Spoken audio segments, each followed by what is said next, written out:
자, 그럼 우리 오늘 수업 시작하겠습니다. 오늘은 이제 estimation에 대해서 볼게요. 먼저 이제 우리 그 percentiles라고 하는 건 이제 백분위, 뭐 여러분이 잘 알고 있는 수능 해봤으면 그건 다 알 수 있을 거예요. percentile에 대해서 하고, 그 다음에 이제 bootstrap이라고 하는 방법에 대해서 우리가 고민을 해볼 거예요. 그 다음에 이제 confidence interval, 신뢰 구간이라고 하는 것, 그 다음에 이제 컨피던스 인터벌을 사용해서 뭐 하는 여러 가지 방법들에 대해서 보도록 하겠습니다. 자, 먼저 percentiles라고 하는 것은 우리가 이제 percentiles라고 하는 걸 계산해야 되는 경우가 많이 있는데 p 번째 percentile이라고 하는 것은 우선 그 리스트가 있을 때 그 리스트를 소팅을 했다고 보고 사실 소팅되지 않은 데이터에도 상관없어요. 얘가 내부적으로는 다 소팅을 해가지고 그 엘리멘트의 p%보다 더 큰, p%보다 더 큰 위치에 있는 것에서, 있는 제일 작은 값. 그게, 그러니까 p%보다 더 큰 애들 많겠죠. 그 중에서 제일 작은 거, 첫 번째 거.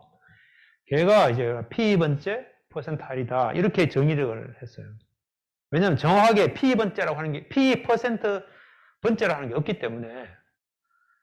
그래서 예를 들면 S가 1, 7, 3, 9, 5 이렇게 5개가 있다고 치면 이걸 소팅했을 때는 1, 3, 5, 7, 9 이렇게 되겠죠. 그러면 이제 여기서 9라고 하는 것은 100번째, 100%째 있는 거라고 보고 만약에 80%에 해당되는 것이 어디냐 하면 얘가 이제 0이고 그 다음에 뭐 20, 60, 20, 40, 60, 80 이렇게 되는 게 아니고 조금 이게 구간이 조금 모호하죠.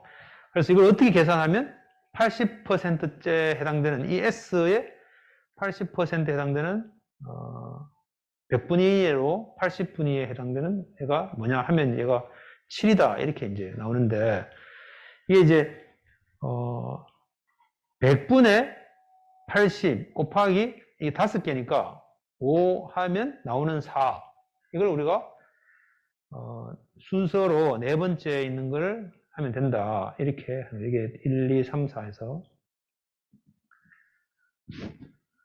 그래서 만약에 P 퍼센테이지라고 하는 것이 정확하게 딱 들어맞지 않으면 예를 들어서 85%에 해당되는 숫자를 가져와라. 이렇게 하면은 이게 7이 80%에 해당되니까 중간에 되겠죠. 그래서 그때는 그 다음으로 가장 큰 엘리멘트인 9를 가지면 된다 이 말이에요. 자, 그래서 퍼센타일 펑션은 어떤 숫자의 셋이 집합이 있을 때 거기서 P번째 퍼센타일이라고 하는 것은 아까 방금 얘기했던 것처럼 그 셋에서 그 엘리멘트의 P%보다 만큼이나 큰 것에서 가장 작은 것, 그보다 더 큰 애들 중에서 가장 작은 것에 해당되는 smallest value를 찾으면 된다 이 말이에요.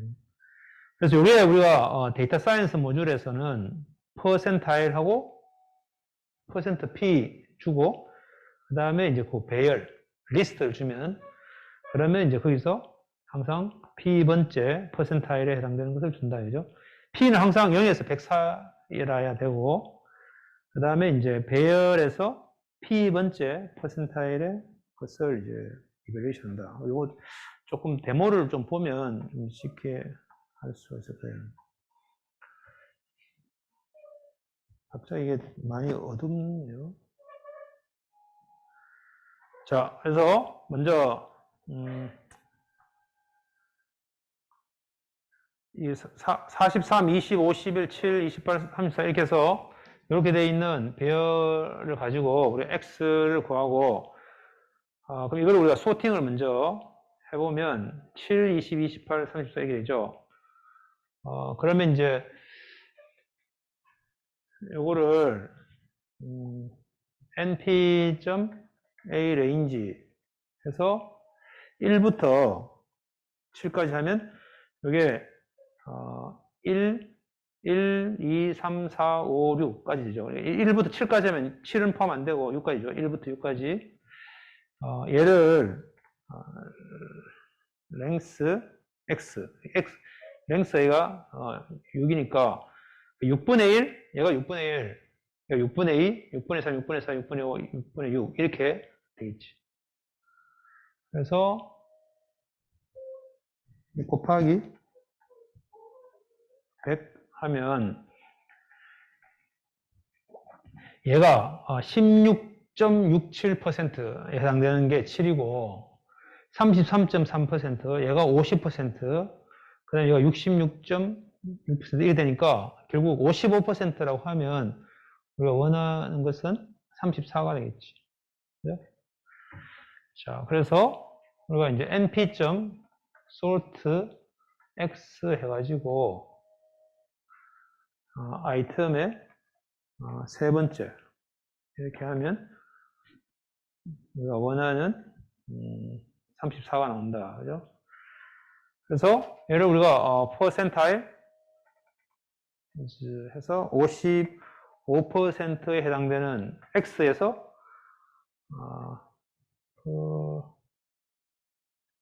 퍼센타일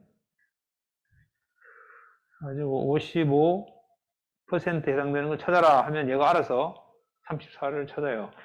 그러니까 x가 소팅되어 있지 않은 x를 배열을 주고 퍼센타일 우리가 원하는 퍼센타일 55를 주면 찾게 된다. 그죠? 자.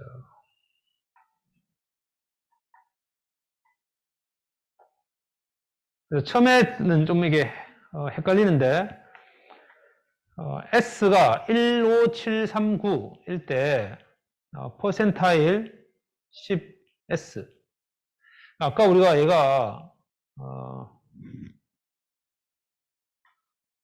첫 번째 것이 16.6이죠. 그런데 이게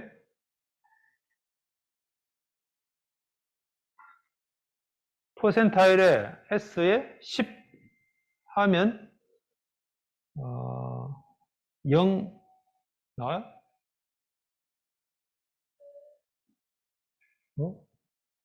고개를 끄덕끄덕 만드는데 이게 뭐가 나와요? 10% 하면 1이 나와야죠. 첫 번째 거죠. 만약에 S에 39 하면 하고 S에 40 하면 이게 같아요. 아까 첫 번째 것이 16이고 33.333이고 50, 66.6이니까 39 하나 40 하나 다 여기에 있는 33.333보다 더 크고 50보다 작으니까 50에 해당되는 28이 나와야 되겠죠. 둘 다. 여기는 7이 되겠죠. 40과 41도 마찬가지죠. 50 하면 이제 5가 아니고 7이 나와야 되죠.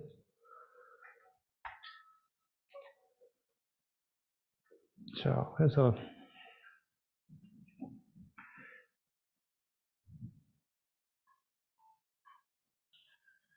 우리가 이제 S에 make 15739 해가지고 np sort를 해서 percentile 10s 이렇게 하면 1이 나온다. 그죠? 그 다음에 percentile에 39s 하면 3이 나와요. percentile에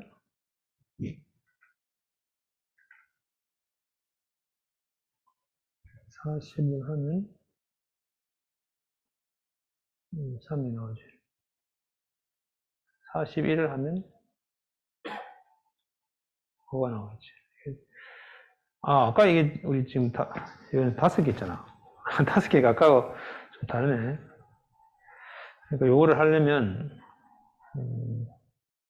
np.array 해서 아까 있던 np.arange에서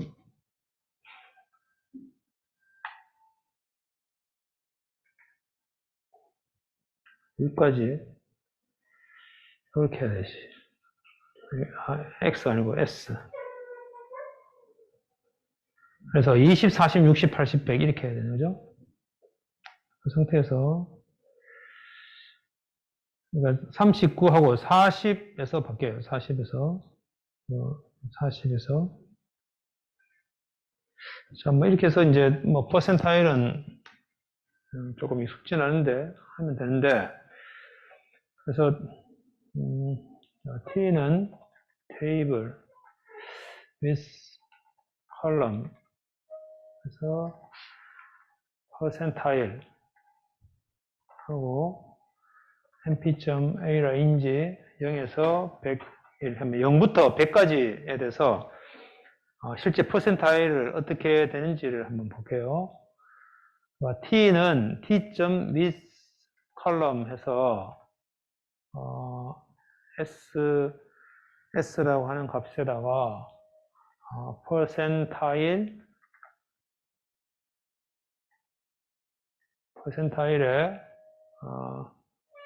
np.a range 0에서 101을 주고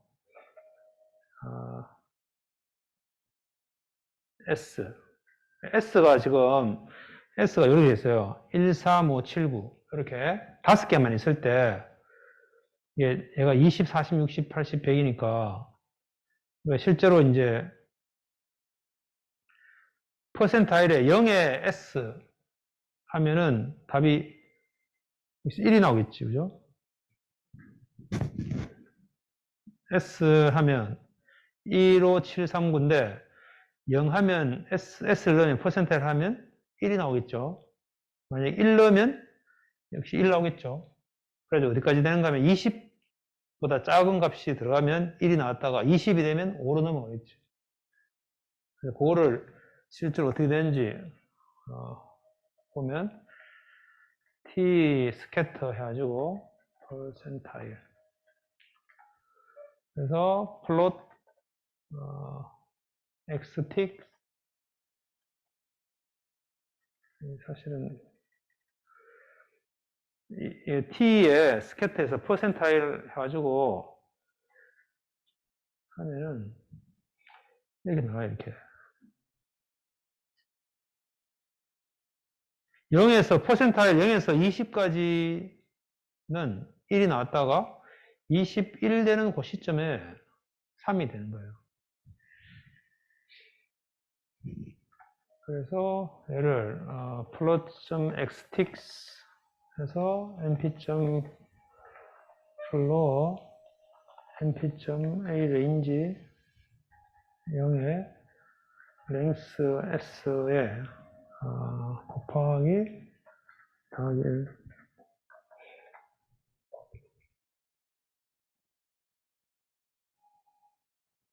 해가지고 나누기 length s 곱하기 100 여기 아까 우리 지금 구한 건데 이거를 x틱으로 해서 여기 요 위치에서만 값이 표시되도록 하고 plot.y틱에서는 np.sorts 해가지고 요 s 값만 보이도록 이렇게 해서 이제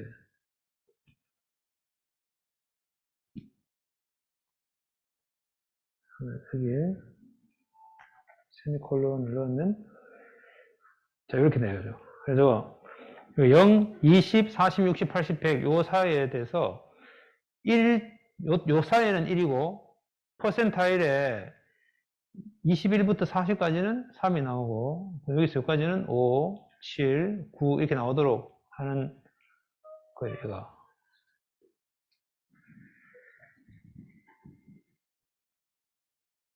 이렇게 해서 한번 만들어 보시겠다. 그죠?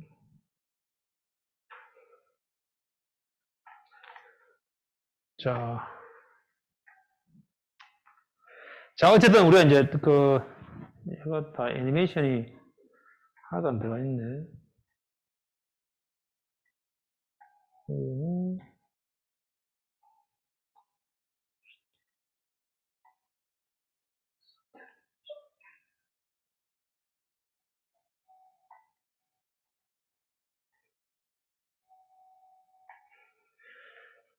자, estimation, 이제, 지금 우리가 estimation에 대해서 얘기하는데, 우리가 이제, unknown parameter의 값을 우리가 어떻게 알 수 있는가. 지금 이제, parameter라고 하는 것은, 우리 앞에서도 잠깐 이야기했는데, population, 모집단의 어떤 의미의 statistic, 통계치. 그게 우리가 parameter라고 했어요. 만약에 우리가 이제 전수조사를 해가지고 전체 인구에 한 명 한 명 다 물어보는 거지. 물어봐가지고 키가 얼마인지를 물어보고 그 값을 가지고 우리가 이제 평균을 내면 그거는 우리 대한민국 모든 사람의 평균 키라고 하는 게 딱 나올 거예요. 왜냐하면 전체 포퓰레이션에서 다 하니까. 그래서 이제 그 파라미터는 계산하면 돼요. 뭐 어떤 평균 키가 됐든 아니면 뭐 그 사이에 75%에 해당되는 퍼센타일의 값, 뭐 이런 것도 그럴 수 있고, 막 뭐든지 할 수 있어요. 근데 만약에 population이 없다면, 그러니까 센서스를 하지 않았다면, 그럼 결국 할 수 있는 방법은 지금까지 우리가 했던 것처럼 그 population에서 랜덤 샘플을 해가지고 그것에 대한 어떤 평균치, 뭐 그것에 대한 어떤 값을 구한 거죠, 지금까지. 그래서 이걸 우리가 그 파라메타의 에스티메이트다, 추정치다, 이렇게 하는 거예요. 그럼 우리 이제 지금 우리 이제 그 데이터 과학을 듣는 학생의 만약에 이제 뭐 평균 키를 구하고 싶다. 라고 하면 여기서 10명만 그냥 랜덤하게 샘플링 한 후에 그 샘플의 평균 키를 구해서 그거를 실제 전체의 평균 키일 거야. 이렇게 이제 하고 싶은 거죠. 근데 여러분 전체의 평균 키를 구하는 거는 population은 우리가 센서스를 하지 않으면 모르죠. 어떤 경우에는 그 전체를 다 모집단에 대해서 다 조사할 수도 없어요. 너무 비용이 많이 들기 때문에. 그래서 약간의 어떤 샘플링만 해가지고 거기서 어떤 원래 모집단의 파라메타를 구하려고 하는 게 많은 문제에서 해야 될 문제인데 여기서는 이제 에스티메이트만 하는 거죠. 그래서 그 파라메타의 어떤 추정치를 바로 그 샘플링 된 것의 스태티스틱을 가지고 사용을 한다. 자, 그래서 그것에 대한 예를 볼게요. 자, 여기 미리 샌프란시스코 2019라고 하는 테이블을 먼저 우리가 가지고 왔어요. 이게 뭐 여러 가지 이제 뭐 그룹이 있고, 디파트먼트가 있고, 잡 패밀리가 있고, 잡이 있고, 뭐 셀러리가 있고, 오버타임 베니핏, 토탈 컴펜세이션 해서 있어요. 그래서 누가 가장 많이 돈을 버는가? 뭐 이걸 하기 위해서 소트를 하는데 디센딩 추로를 해가지고 토탈 컴펜세이션 이게 이제 원래 셀러리가 있고 그게 이제 여러 가지 보장 제도에 의해서 뭐 여러 가지 이제 뭐 수당도 주고 뭐 여러 가지 있을 거예요. 베니핏이 있고 그걸 합쳐가지고 이제 토탈 컴펜세이션이 이제 실제 그 사람이 연봉으로 받는 전체 총액이라고 생각하면 그걸 가지고 소팅 해가지고 5개만 보면 제일 위에서부터 해서 이게 72만 4천 불이죠. 그 옛날 우리가 환율로 해서 한 1,000원이라고 치면은 한 7억 2,400만 원, 연봉 7억 2,400만 원을 받아요. 이 사람이. 그 다음에 6억, 뭐 이렇게 해서 쭉 할 수 있어요. 자, 그러면 가장 돈을 적게 받는 사람을 하니까 이게 막 0이 나와요. 뭐 이 사람은 지금 중간에 뭐 휴직을 하고 있다든지 아니면 뭐 무급휴직으로 아니면 뭐 하여튼 여러 가지 이제 그런 상황 데이터가 좀 이게 가비진 데이터가 있기 때문에 그래서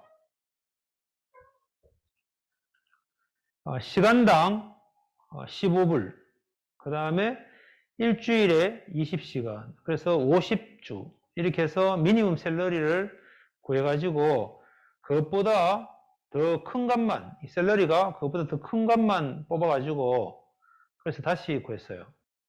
그래서 이게 37,103에서 원래는 44,530개인데, 여기 줄여가지고. 자, 그래서 이걸 우리 히스토그램을 구해보니까 대략 뭐 이런 형태의 히스토그램이 나왔어요. 자, 그래서 여기서 우리가 이제 뭐, 평균 토탈 컴펜세이션이 얼마인가, 뭐 이런 걸 우리가 이제 구하고 싶은 거예요. 평균 그 임금을 얼만큼 받는가, 이런 걸 보고. 그래서, 자, 근데 여기에는 이제 하나의 샘플을, 사실은 지금 이제, 이 샌프란시스코에 있는 모든 그 인폴로이드를 다 조사한 게 아니고 샘플링 한 거예요. 그럼 이걸 가지고 샘플 하나죠, 그죠? 그래서 여기서 이제 우리가 딱 평균 그 컴펜세이션을 구하면, 평균 봉급을 구하면 그냥 하나의 에스티메이트만 딱 나오겠지. 근데 만약에 이제 랜덤 샘플을 다르게 하면, 그러면 계속 그 평균값은 달라지겠죠. 그죠? 그래서 그러면 당연히 그것으로부터 구한 에스티메이트 값은, 추정치는 계속 달라질 거예요. 그래서 궁금한 게 생겼어요. 그래서 만약에 다시 샘플링 한다 그러면 얼마나 많이 달라질 것인가, 이게 이제 궁금한 거예요. 그래서 만약에 별로 달라지지 않는다, 샘플링을 했는데도 달라지지 않는다 그러면 파퓰레이션도 거의 그 값일 확률이 높은 거예요. 근데 이제 샘플링 해보니까 이게 분포가 워낙 넓어가지고 샘플링 해서 평균값을 구해보니까 그때마다 샘플링 할 때마다 값이 많이 바뀌더라. 그러면 내가 지금 가지고 있는 이 값도 원래 파퓰레이션의 그 평균값, 그 파퓰레이션의 파라메타 값하고 비교했을 때 상당 부분 다를 확률이 높죠. 자, 그래서 만약에 이제 여러분이 100m 달리기를 했는데 거의 대부분 학생들이 전부 다 동일하게 운동을 안 해가지고 한 20초 걸렸다. 대부분 다 20초라고 생각을 해요. 그러면 내가 샘플링을 어떻게 했든 상관없이, 샘플링을 어떻게 해도 항상 20초더라. 그러면 파퓰레이션도 해볼 필요 없이 20초일 확률이 굉장히 높다 이거죠. 그러니까 이제 우리가 지금 현재 샘플링 한 후에 거기서 구한 스태티스틱이 실제 파퓰레이션의 파라미터하고 얼마나 많이 다를 것인가 라고 하는 것을 샘플링을 했을 때의 그 달라지는 정도, 변화가 얼마나 있는가의 정도를 가지고 우리는 이제 이 파퓰레이션이 어떨 것이다 라고 하는 것을 추정하고 싶어서 지금 이렇게 얘기하는 거예요. 자, 그래서 여기에 여기 이제 이미 다 구해놨는데, 이 샌프란시스코의 SF라고 하는 것에 실제 토탈 컴펜세이션이 이렇게 다양한데, 그래서 이것의 중간값, 중간이 이게 미디언이에요. 50%에 해당되는 퍼센타일 딱 구하면 얘가 13,570 135,747달러예요. 그래서 이게 이제 평균이다. 이게 평균이 아니고 중간치다. 이게 미디언이. 민과 미디언은 좀 달라요. 자, 그래서 이게 이제 사실은 얘가 우리가 지금 조사하는 대상에 해당되는 것이 이건데, 얘가 파퓰레이션이라고 가정을 하고 이것의 미디언 값을 구하는 것이 이거다 라고 하는데, 얘를 모른다고 치고, 자, 얘를 모른다고 치고 샘플 사이즈를 400개만 해가지고 여기에 이 샌프란시스코 방금 그 데이터에서 400개를 with replacement를 하지 않고 그냥 400명을 골라가지고, 그래가지고 이제 our 샘플을 만들었어요. 그래서 our 샘플을 5개를 보여주면 아마 이렇게 이제 5명이 보여요. 자, 그래서 여기에 our 샘플에 히스토그램을 구하는데 total compensation 가지고 하는데 B는 SF 빈스라고 미리 만들어 놓은 거 가지고 히스토그램을 구해보니까 이렇게 되죠. 그러니까 방금 이 원래 있는 그것과 거의 비슷한 모양인데 얘는 샘플을 다르게 하면 당연히 또 달라요. 얘가 달라지죠. 얘는 이런데 그러니까 얘는 할 때마다 막 다르겠지. 그래가지고 요 중간에 해당되는 걸 찾으면 아까는 우리가 이게 population은 135,747인데 여기서는 14만 이렇게 해서 달라졌죠. 얘는 할 때마다 샘플링 할 때마다 달라질 거예요. 자, 그래서 이게 얼마나 많이 달라지는가를 구하려고 하는데 많은 경우에는 population이 있는데 여러분 지금 대구 시내에 있는 사람들의 대구 시민의 예를 들어서 20대의 평균키를 구하고 싶다. 그러면 대구 시민을 가서 400명을 그냥 랜덤 샘플링 해가지고 동승로 가서 400명을 랜덤 샘플링 해가지고 평균키를 구했어요. 근데 우리가 이미 population에서 대구 시민 20대를 다 전수조사해가지고 데이터가 있다면 그럼 그 값하고 방금 400명 했을 때의 값 또 그 다음날 또 가서 또 400명 샘플링 해가지고 또 값 이렇게 해서 계속 구해가지고 얼마나 변화가 있는지를 보고 얘가 실제 population하고 얼마나 차이가 있을지를 유추하고 싶은데 그 일 자체가 힘들어요. 무슨 말인가 하면 샘플링을 population에서부터 샘플링 하는 경우에는 대부분의 경우에는 그게 힘들어요. 지금처럼 대구 시민 20대 대구 시민의 400명을 샘플링 한다라고 하는 그 400명 샘플링 하는 과정 자체가 힘들어요. 한번 할 때마다.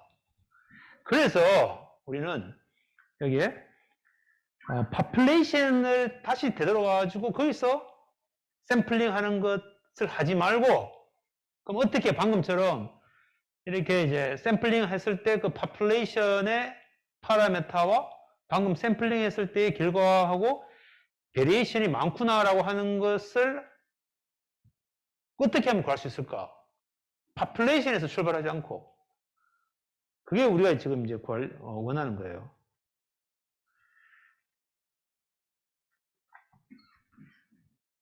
그래서 우리가 이제 estimate라고 하는 것은 어차피 정확하지가 않죠. 왜냐하면 어차피 population에서 이미 샘플링했고 샘플링한 것에서 통계치를 구했으니까 그래서 거기서 뭐 평균, 미디언, 평균치 우리가 원하는 뭔가를 이제 찾는 것 자체가 그래서 이 estimate가 얼마나 정확한가 라고 하는 것은 잘 몰라요.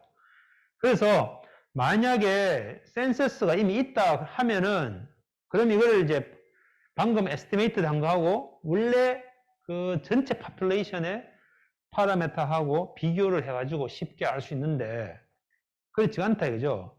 그래서 우리가 지금 구한 이 에스티메이트가 추정치가 얼마나 변화가 심한가 라고 하는 것을 이해하기 위해서는 population이 있으면 시뮬레이션을 하면 되는데 우리는 population은 아예 없어요. 없고 샘플만 있다 이거죠.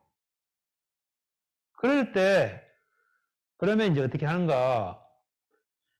그래서 그 에스티메이트의 많은 어떤 값들을 얻기 위해서 우리는 랜덤 샘플을 여러 번 계속 population에서부터 해야 되는데 그래서 그 population에서부터 다시 샘플링을 다시 하는 것 자체를 하지 않고 할 수 있는 방법이 없을까? 왜냐하면 이제 이러면 시간도 많이 걸리고 샘플링 하는 것 자체가 돈도 많이 들고 이기 때문에 그래서 한 번만 샘플링 한 후에 그걸 가지고 우리가 샘플링 할 때마다 이 에스티메이트 된 추정치가 많이 얼마나 변하는지를 알기 위해서 어떻게 할 것인가, 이게 이제 고민이에요. 그래서 나온 게 부트스트랩입니다. 부트스트랩. 자, 부트스트랩은 사실은 굉장히 단순한 아이디어인데 랜덤 샘플링, 계속 반복해서 랜덤 샘플링 하는 그것을 시뮬레이션 하기 위한 어떤 하나의 테크닉으로, 먼저 우리가 가지고 있는 것은 파퓰레이션을 넣고 처음에 샘플링한 거 400명, 대구 시민 20대 400명을 샘플링한 그것밖에 없어요. 그래가지고 그걸 가지고 이것이 어느 정도 400명이 전체 파퓰레이션 내에 추정하는데 상당한 숫자라고 보고, 그게 워낙 작아가지고 한 10명 샘플링 하면 그러면 안 돼요. 어느 정도 크다고 보고, 그 다음에 이것이 충분히 랜덤하다고 보고, 그러면 얘는 원래 파퓰레이션하고 디스트리뷰션이 비슷할 거야. 그거죠. 원래 파퓰레이션이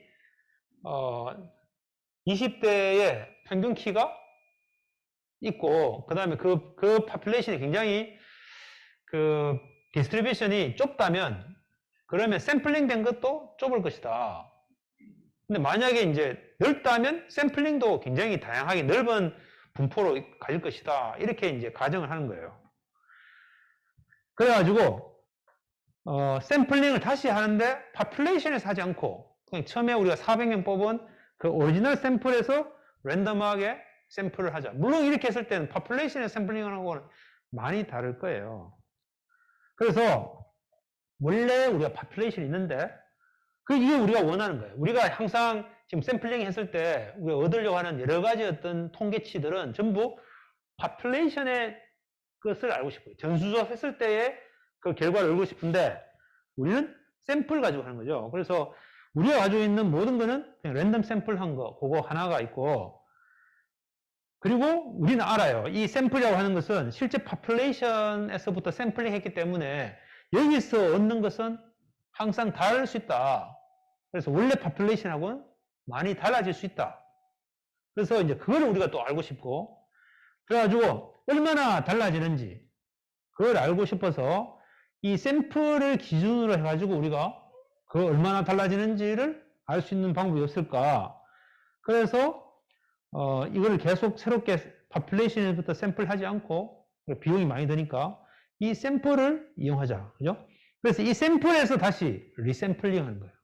그래가지고 이 샘플에서 이렇게 샘플링 해보고 저렇게 샘플링 해보고 이렇게 샘플 했을 때 얘가 얼마나 변하는가를 보고, 아, 내가 파퓰레이션에서부터 온 것에서 아마 이렇게 많이 변화되는 가능성이 있는 그 값 중에 하나를 내가 얻었을 것이야. 이렇게 이제 거꾸로 유추를 하자. 그죠? 왜냐하면 이 샘플이 어느 정도 충분히 크다면 파퓰레이션과 거의 유사한 형태가 될 텐데, 완전히 똑같지는 않겠지만. 그래서 여기서 리샘플링 하는 거나, 여기서 파퓰레이션에서 계속 샘플링 하는 거나, 프라이어리티는 비슷할 것이다. 그래서 우리가 보통은 파퓰레이션은 몰라요. 파퓰레이션 없다고 보고 그냥 이미 어떤 프로세스에 의해서 그냥 샘플링한 이것만 있지 파퓰레이션은 없다 이거 처음부터 없기 때문에 파퓰레이션에서 다시 샘플링 하는 것은 또 굉장히 비용이 많이 들고, 그래서 여기서부터 이제 리샘플링 하겠다. 이게 부트스트랩이다.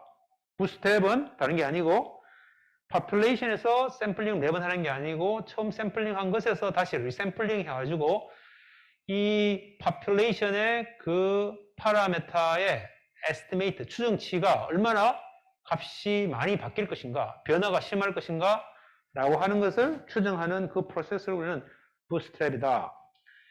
그래서 부트스트랩의 프린시플은 지금까지 설명이 다 해요. 오리지널 랜덤 샘플에서 계속 리샘플링 하는 거다. 그래서 이것은 파퓰레이션에서부터 샘플링 한 것과 똑같지는 않지만 아마 유사할 것이야. 이렇게 굉장히 높은 확률로 유사할 것이다. 이런 거죠. 근데 이것은 항상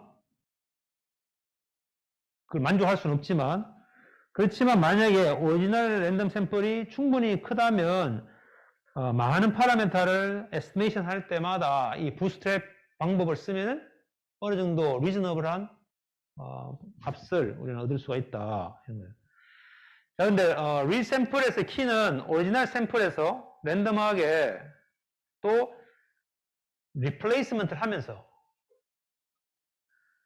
그러면서 오리지널 샘플하고 똑같은 사이즈로 구해요. 그러니까 우리가 아까 대구 시민 20대 400명을 샘플링 했다면 다시 이 400명에서 다시 샘플링 할 때 여기서 10명 샘플링 하면 아까 400명 샘플링 했을 때의 그 어떤 값의 분포와 사이즈가 다르면 분석이 전혀 달라지기 때문에 똑같이 400명을 하는데 똑같이 400명 하면 똑같이 그 샘플 그대로 오겠죠.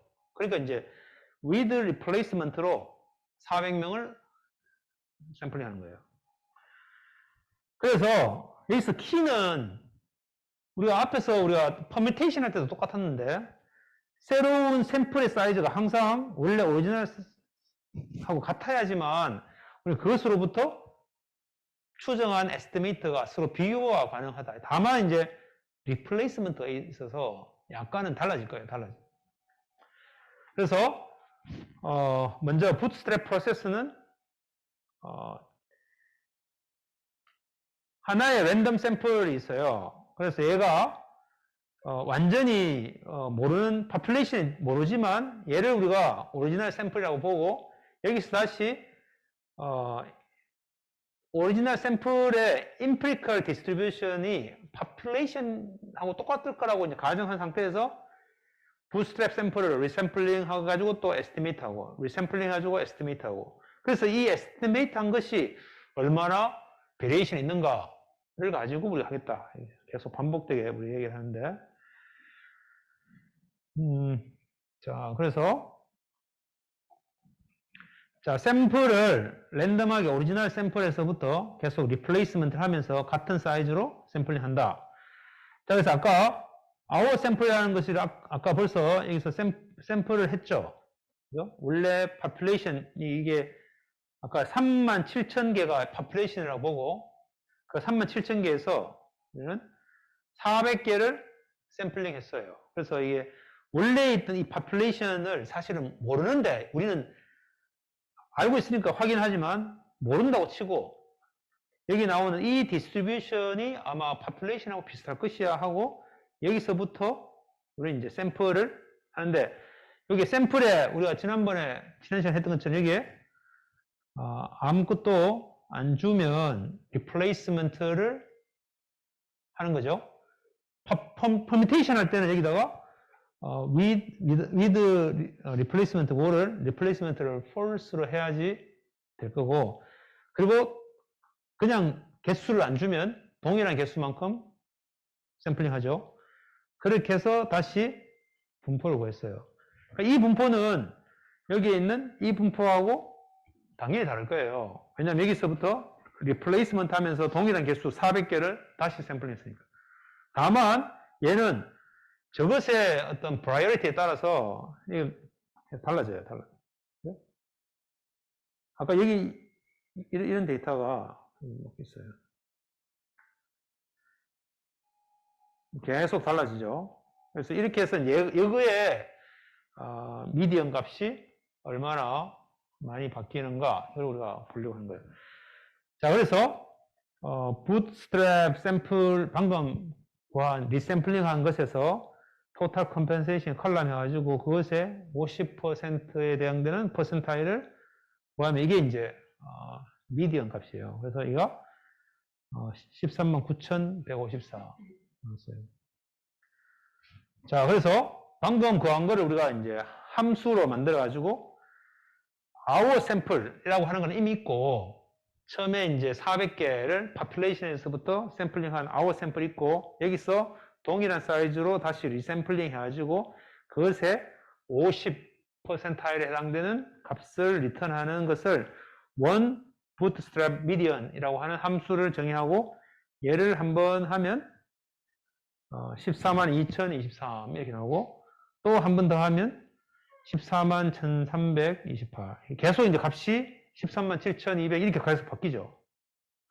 얘는 이제 계속 우리 샘플링 하면서 with replacement 하니까 그래서 이제 이걸 가지고 이제 1000번 하는 거예요. 1000번 부트스트랩 샘플링을 하는 거예요. 그래서 반복을 1000번 하는데 먼저 배열을 empty 하나 만들고 1000번 돌면서 요 부트스트랩 미디언에다가 새로 부트스트랩 미디언을 구한 거를 append 해가지고 계속해서 1000번을 이렇게 해서 구해요.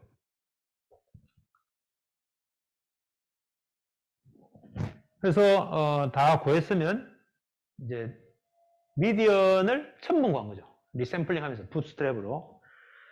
그래서 요거를 이제 우리가 부트스트랩 미디언즈라고 하는 배열에 있으니까 얘를 가지고 테이블을 만들어서 우리가 리샘플드 미디언즈라고 하는 테이블을 만들고 그 다음에 이제 미디언즈 빈을 이거는 우리가 이 데이터를 분석해서 우리가 대략적으로 구했어요. 빈을 2000개 빈으로. 그래가지고 이제 이 미디언 빈즈로 히스토그램을 구하고 그 다음에 이게 쭉 구했어요. 그 다음에 여기 이제 그린 덧은 population의 미디언, 아까 우리가 저 위에서 구한 13만 5,747. 사실 이거는 아까도 얘기했지만 우리 몰라요. 모르는데 우리는 요 케이스에서는 우리 아니까 그냥 찍어보는 거예요. 그래서 여기서 같이 그린 포인트로 찍었어요. 요 찍을 때는 얘를 이 y의 범위를 약간 키우고 여기서는 마이너스 0.005에서 약간 키우고 그 다음에 이제 G 오더를 2로 해가지고 앞으로 좀 당겨서 보이도록 이렇게 했어요. 어쨌든 우리가 이렇게 했는데 얘가 이제 요 정도에 놓여 있다라고 하는 거는 이제 모르는데 그냥 여기다 찍어본 거예요. 자, 그러면 방금 우리가 구했던 이 부트스트랩 미디언즈라고 하는 그 배열의 2.5%, 그 다음에 97.5% 해가지고 레프트 라이트 해가지고 구해서 얘를 우리는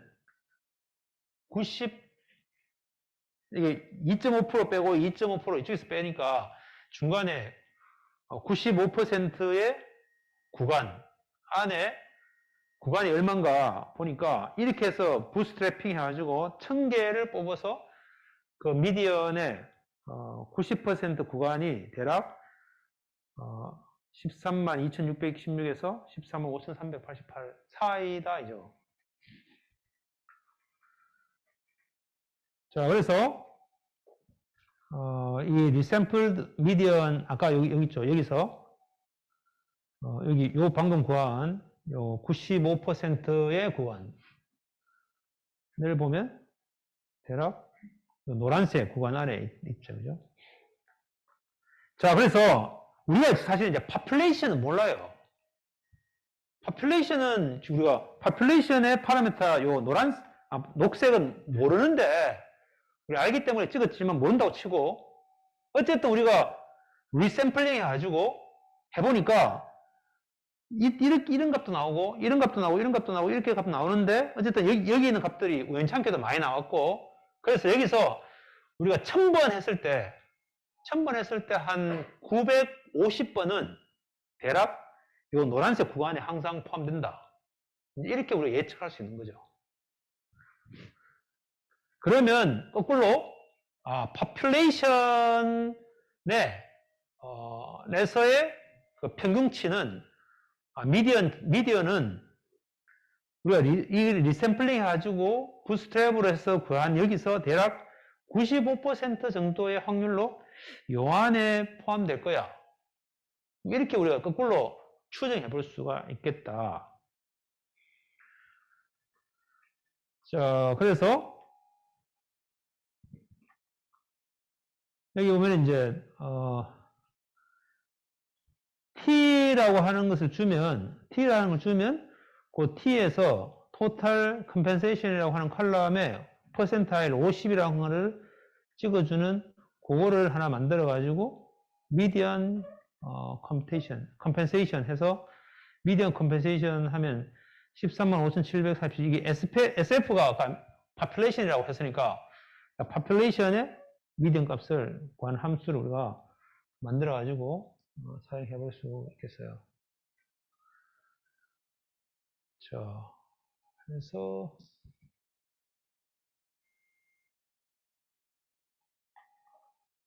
들어가서 많이 했다. 자, 그래서 이제 우리가 confidence intervals라고 하는 개념이 있는데 95%의 confidence interval이라고 하는 것은 자, 파라메타를 estimate 하는 것에 대한 interval이다.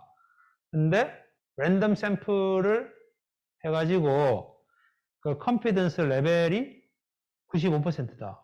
라고 하는 말은 0에서 100% 사이에 있는 어떤 임의의 퍼센트일 수 있는데, 만약에 이 95% 구간, 우리가 100% 구간, 우리가 분명히 미디언이 이 안에 있을 것이야, 100% 이 안에 있을 것이야 라고 하려면 아까 방금 구한 그 범위를 다 잡아야 될 것이고, 조금 좁혀가지고 한 50% 안에는 이 안에 들어가야 할 거야. 이렇게 하면 이게 좀 좁아지겠죠. 그래서 이게 하이어 레벨은 더 넓은 인터벌을 이야기를 한다. 그래서 좋은 인터벌이라고 하는 것은 결국 어떤 그 인터벌 안에 그 파라메타 값이 항상 들어있는 그 범위, 그걸 우리가 이야기를 하는데, 그래서 그 인터벌을 구하는 것은 이 95% 정도의 시간 우리가 해보면 이 중에 한 95% 정도는 여기에 항상 그 미디언이 요 안에 들어간다. 이렇게 우리가 이야기를 할 수 있겠다. 그죠? 자, 그래서 이거는 우리가 파퓰레이션이 있는데 파퓰레이션에서 샘플을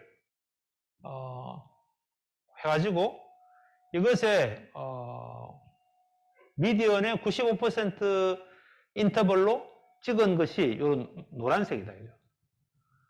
그리고 이때 우리가 사실은 파퓰레이션의 미디언을 모르지만 안다고 쳤을 때는 이 노란색은 고정되어 있죠. 파퓰레이션의 미디언은 여기에요. 그러면 이렇게 뭐 예를 들면 뭐 한 번 샘플링 해가지고 딱 뽑았을 때 그때 있는 그 구간에서 요 그린색이 포함될 확률이 바로 95%다. 100번 우리가 뽑으면 그 중에 95%는 항상 미디언이 안에 포함되어 있다. 이 구간 안에 포함되어 있다. 이렇게 우리는 이제 이야기할 수 있어요. 자, 그러면 이제 이 부트스트랩 방법은 사실 항상 쓸 수 있는 건 아니고 어떤 이미 조건을 만족해야 되는데 만약에 어떠한 파라메타를 추정하는 데 있어서 잘 안 나오는 어떤 그런 케이스. 예를 들면은 여러분 이제 여기서 시험을 쳤는데 100점도 있고 그 다음에 뭐 해서 한 50점 받은 학생이 제일 많고 이런 어떤 벨 쉐입으로 이 벨처럼 이렇게 돼서 양쪽으로 극단을 갈수록 값은 굉장히 적고 이 중간에 있는 값은 50점 받은 학생은 굉장히 많고 이렇게 그런 어떤 형태의 분포를 갖는 어떤 그런 파퓰레이션이 있다고 했을 때 거기서 100점 맞은 학생은 굉장히 아웃라이어죠. 굉장히 드물어요. 그죠? 거기서. 그러면 내가 지금 파퓰레이션에서 가장 시험 잘 친 학생을 찾고 싶은데 샘플링 해가지고 여기서 가장 시험 잘 친 학생을 찾으면 그 학생이 원래 파퓰레이션에서 가장 시험 잘 친 학생을 포함할 확률이 얼마나 될까요? 굉장히 드물겠죠. 그러니까 우리가 이제 파퓰레이션이 있는데 파퓰레이션에서 처음 샘플링을 400명을 한 후에 그 대구 시민 20대 중에서 가장 키가 큰 학생의 값을 찾고 싶은데 샘플링 할 때 이미 그 학생이 포함될 확률은 굉장히 낮아요. 여기서 아무리 리샘플링 해도 그 학생은 들어있지 않겠죠.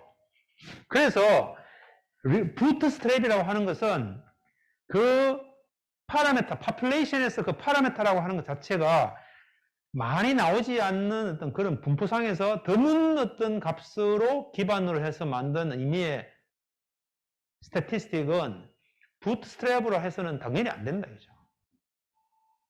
그 말이에요. 그래서 어떤 퍼센타일이 있을 때 그 퍼센타일에 굉장히 하이 퍼센타일 혹은 로우 퍼센타일 혹은 뭐 민 맥스 뭐 이런 것들은 당연히 전체 분포에서 드물 거기 때문에 그래서 그걸 찾기 위해서 부트스트랩 방법을 쓰는 것은 잘 안 된다. 그리고 이제 우리가 방금 이제 이렇게 샘플링 한 후에 그것에 대한 어떤 스태티스틱 구하고 또 샘플링 한 후에 스태티스틱 구하고 이렇게 했는데 그 스태티스틱 구한 것이 중간을 기준으로 해가지고 이런 벨 쉐입이 되면 괜찮은데 그렇지 않은 의미의 어떤 스태티스틱 같은 경우에는 이런 부스트랩 방법을 쓰면 안 된다. 같은 말이에요. 그리고 오리지널 샘플 자체가 작으면 그러면 이제 원래 파퓰레이션에서 굉장히 벗어난 우연찮게도 우리가 이제 만약에 한 명만 뽑는다. 한 명만 뽑는다 그러면 확률적으로 굉장히 드문 어떤 의미의 학생 한 명을 샘플링 했을 수 있잖아요. 그럼 거기서부터 우리가 나오는 통계치는 별로 근거 없겠죠. 그럼 만약에 그 2명, 5명. 근데 이게 크면 클수록 그 파퓰레이션과 매우 가까운 어떤 분포를 갖게 될 것이고 거기서 나오는 어떤 스태티스틱은 이 파퓰레이션에서의 파라미터하고 유사할 텐데 그래서 그 샘플링 자체가 매우 작다면 얘는 제대로 안 된다 이거죠. 그래서 그런 걸 우리가 여기서 이제 데모를 한번 볼 거예요. 자, 그래서 파라미터를 추정하는데 부트스트랩 기법으로 추정하는 것을 우리가 파라미터는 모른다고 가정하고 그래서 이제 샘플 사이즈를 100으로 해서 원래 샌프란시스코의 그 임금 테이블에서 샘플 사이즈만큼을 with replacement를 플러스를 해가지고 100개를 뽑았어요. our 샘플을. 자, 그 다음에 이제 부트스트랩 샘플을 1000번 하는데 여기서 나온 our 샘플에서 우리는 샘플을 해가지고 리샘플하고 그것을 여기 1000번 하는 거죠. 근데 이게 make array 해가지고 계속 부트스트랩 미디언에다가 append 시키는 거죠. 근데 요 리샘플링 된 것에 대한 미디언을 구하는 걸 아까 미디언 콤프라고 방금 만들었어요. 그래서 50%에 해당되는 그 위치에 값을 리턴해 주는 거를 해가지고 그것을 여기다가 계속 append 하죠. 그래가지고 95% 구간에 해당되는 2.5%일과 97.5%일에 해당되는 것을 left, right 해가지고 이거를 이제 make array 해서 left, right 배열을 만들어가지고 이제 구한 거예요. 쫙 구해보면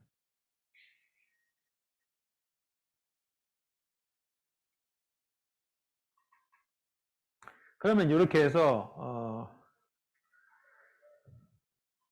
13만 5,603에서 이게 굉장히 커요. 어떻게 하다 보니까 18만 2,901 이렇게 나왔어요. 요거를 우리가 이제 함수를 가지고 define confidence interval 95 해서 샘플 사이즈 여기 샘플 사이즈를 입력을 받아가지고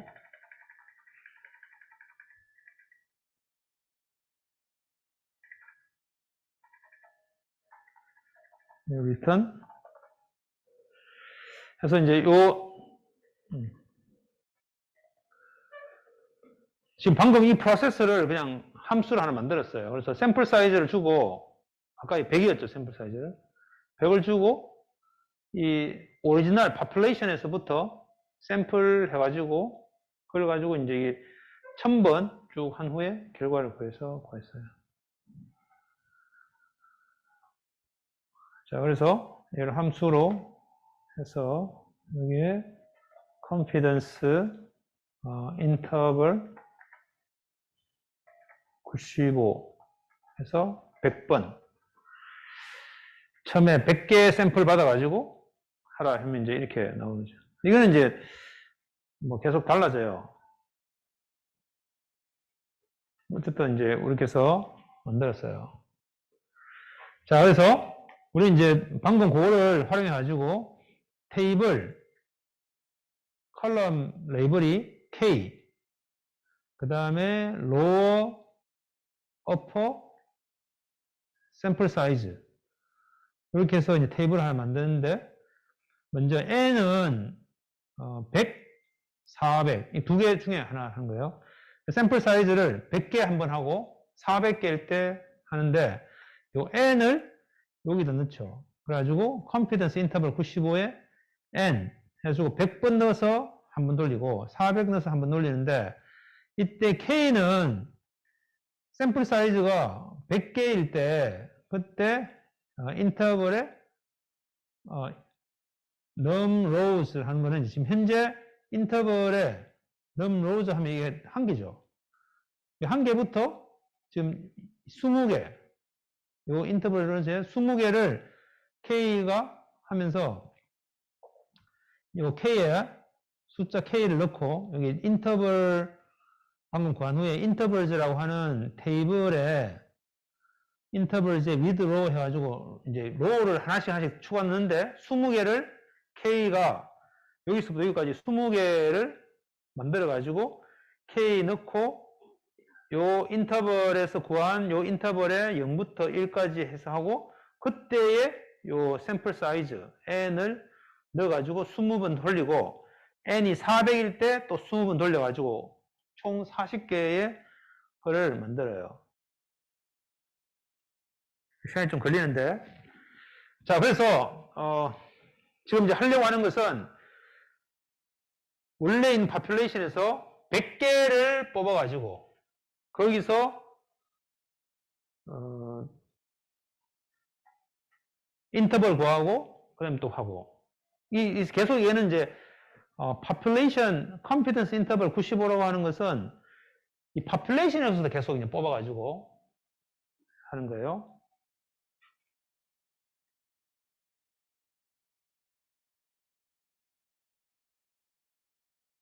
이게 시간이 좀 걸려요. 왜냐면 이게 100개 샘플링 하는 걸로 해가지고 20번 돌리고 또 400 해가지고 또 20번 돌리고.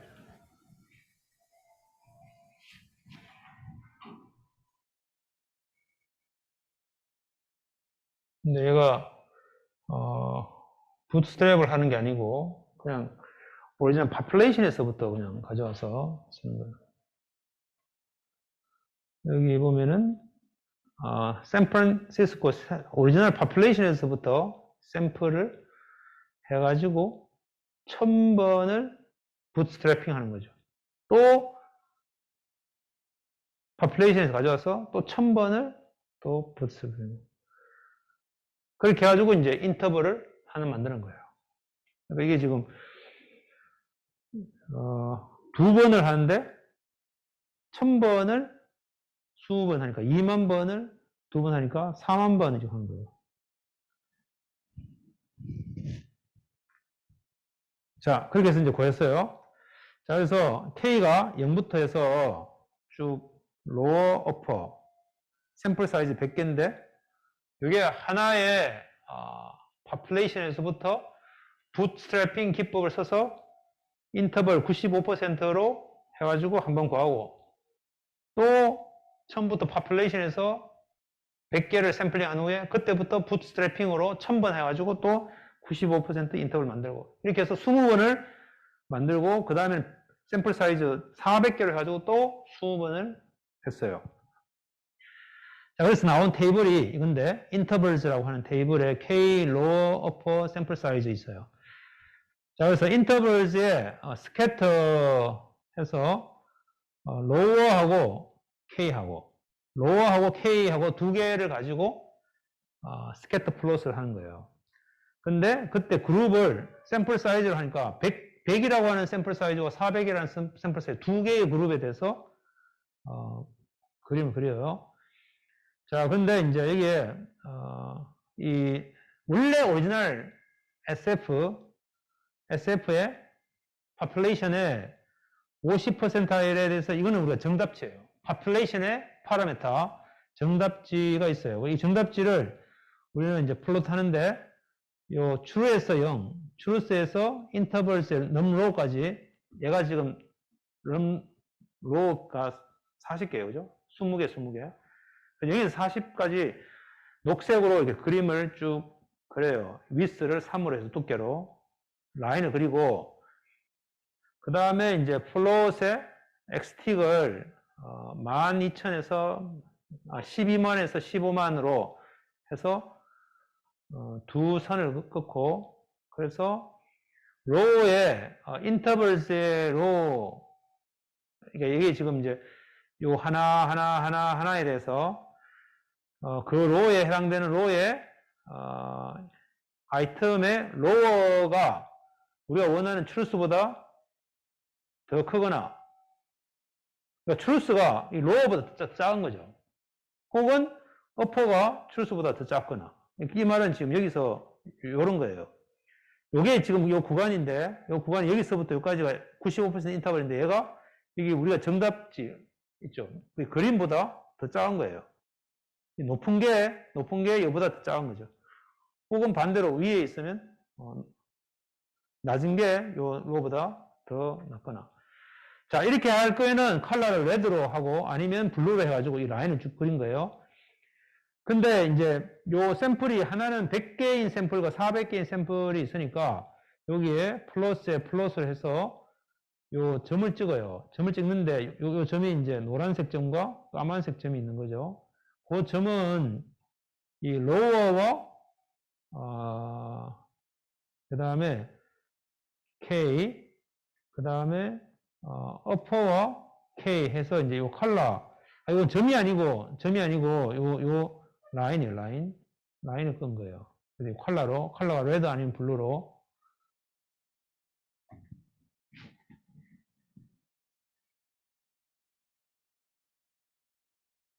아까 지금 요 점은 뭔가 하면 아까 스케트에서 이미 찍은 거예요. 스케트에서 로어하고 K하고 해가지고 그룹 샘플로 해가지고 까만색과 노란색으로 점을 찍은 거예요. 얘가 요 스캐터가 요 점이에요. 점.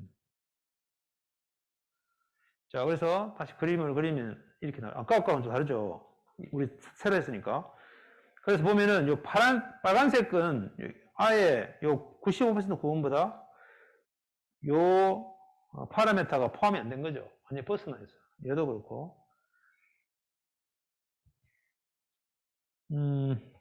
그래서 얘는 지금 다시 해볼 수도 없고. 대충 이렇게 해보면 샘플 사이즈가 작으면 더 많이 벗어나고 샘플 사이즈 크면은 안정적으로 들어간다. 그런 거예요.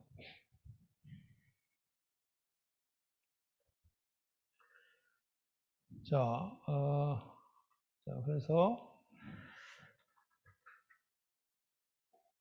자, intervals라고 하는 것을 다시 하는데 2, 4, 6, 8 이번에는 이제 여기는 아까 100, 400 여기 있었지만 여기 그냥 일부러 샘플을 딸랑 두 개만 해가지고 거기서 계속 리플레이스먼트 하면서 아무리 해봐야 거기서는 나올 게 없겠죠. 4개짜리, 8개짜리, 16개짜리 굉장히 사실 극단적으로 작은 걸 해가지고 실제로 이 그래프를 그려보면 어떤 현상이 생기는지를 보고 싶은 거예요. 똑같은 방식으로 하는데 개수가 작으니까 아마 금방 되겠죠.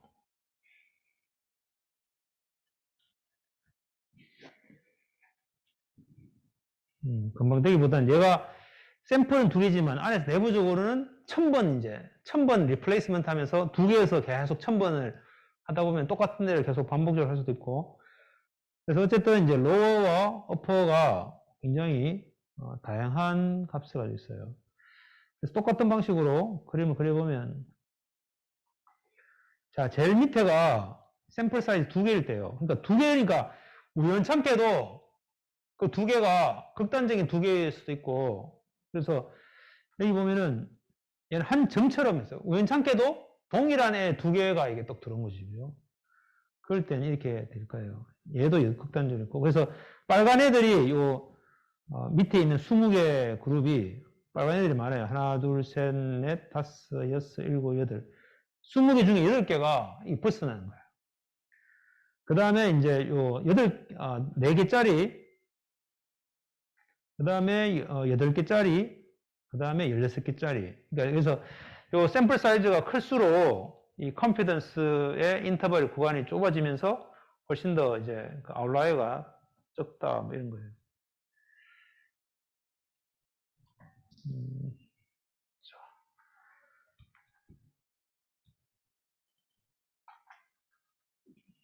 자, 그래서, 자, 여기 계산해서, 그럼 컨피던스 인터벌이라고 하는 것을 어떻게 쓸 것인가? 그래서 95%의 컨피던스 인터벌을 했을 때, 우리가 그 population에서 어떤 그 부모의 나이, average age가, 그러니까 이제 뭐 산모의 나이가 26.9에서 27.6 안에 들어간다. 뭐 이렇게 했을 때 여기서 population에 있는 mothers의 95%라고 하는 것이 26.9에서 27.6 사이에 있을 확률이 95%다. 이런 말이냐, 그죠?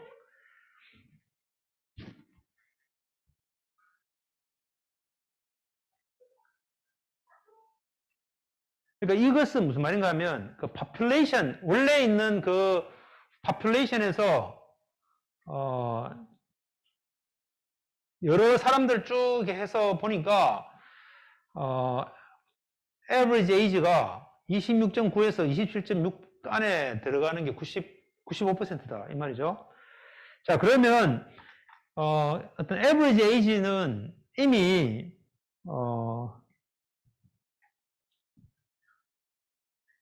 요 인터벌 안에 있는 것이 이미 이제 확정이 되는데, 그래서 요 population에 있는 그 mother의 약 95%가 요 구간에 안에 들어있다. 이런 말은 아니다. 얘는 이제 평균이 그렇다 이거죠. 평균이 26.9에서 27.6 사이에 있다. 이런 말이에요. 실제 그 전체 사람의 분포가 이 95%가 요 구간에 있다. 이런 말이 아니고 평균이 그렇다는 거예요. 이것도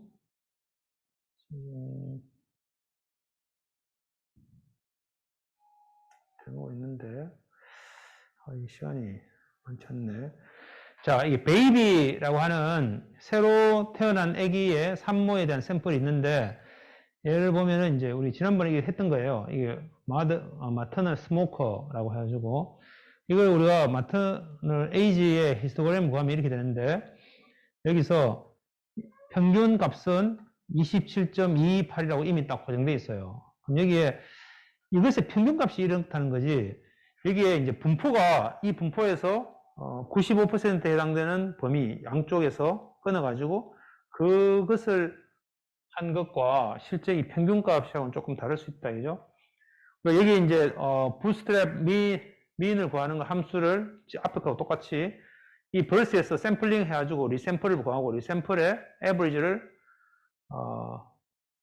구해서 구하는 것을 함수로 해서 3000번 돌려가지고 부스트랩 민을 이렇게 구해서 이제 칼럼을 만들 수가 있을 거다. 그러면 이 중간에 해당되는 부스트랩 평균 추정치의 중간에 95%에 해당되는 것의 인터벌 이걸 우리가 이것의 95% 컨피던스 인터벌이다 이렇게 얘기하는데 그게 바로 26.89에서 27.57 이 사이에 있는 값이다 이 말이죠. 자, 그래서 여기서 이거를 테이블로 만들어 가지고 하면 요 구간이 바로 95% 구간에 해당되는 것이다 하는 거고, 여기에 실제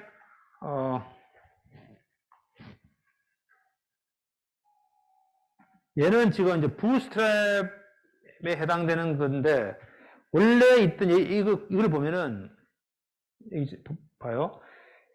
이 평균에 해당되는 분포를 가지고 하면 여기 되는데, 얘를 실제 파퓰레이션에다가 매핑 시켜보면 이렇게 좁아요.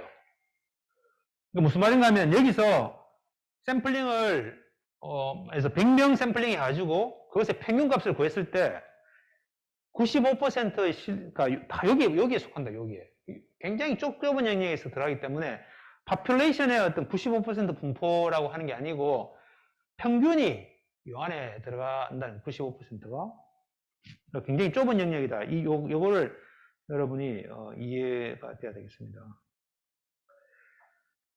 자, 그래서 여기 마지막 슬라이드인데,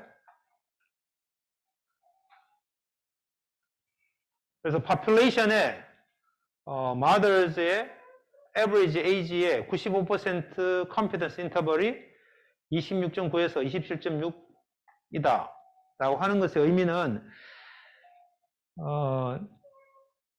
이 population에서 그 산모의 평균 나이가 26.9에서 27.6 사이에 들어가는 게 0.95 확률이다. 이게 아니다. 왜냐하면 이 population의 그 파라메타는 이미 고정되어 있다. 이제 픽스되어 있다. 그리고 인터벌도 픽스되어 있다. 그죠? 그래서 실제 그 파라메타가 그 인터벌 안에 들어갈지 안 들어갈지 이거는 다음에 딱 확정이 된다. 그죠? 처음부터. 그래서 만약에 인터벌이 딱 확정이 되면 그러면 실제 그 population은 더 이상 probability라고 하는 건 개념 없이 그냥 그 안에 포함되어 있는지 없는지는 확정이 되어 있기 때문에 population하고는 파라메타하고는 상관이 없다. 왜 이제 그렇게 confidence interval이라고 하는 개념을 이해를 하면 되겠습니다. 자, 여기까지 해서 오늘 수업은 내용을 마치고요. 혹시 질문 있으면 질문하도록 하겠습니다.